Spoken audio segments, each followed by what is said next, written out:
मला राधाकृष्ण विखे पाटील आणि सगळ्या कमिटीला सांगायचंय, अरे बाबांनो, अगोदर भारतीय संविधानामधून जो कायदा निर्माण झाला त्या कायद्याला म्हणतात रिझर्वेशन ऍक्ट, तर वाचून घ्या.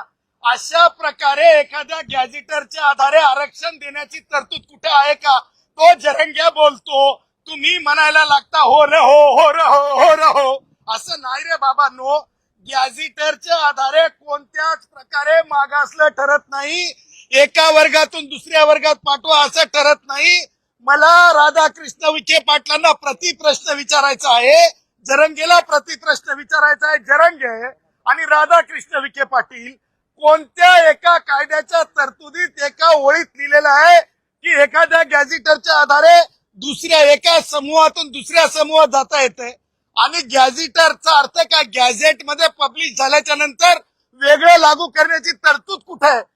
तुम्हाला सांगतोय, ज्या गॅझेटरचा उल्लेख करतात त्या गॅझेटरच्या आधारे मी तुम्हाला डंके की चोट पे कायद्याचा अभ्यासक विद्यार्थी, संविधानाचा विद्यार्थी म्हणून सांगतो, त्या गॅझेटरच्या आधारे एकही जात प्रमाणपत्र आणि व्हॅलिडिटी ही कायद्यासमोर टिकणार नाही.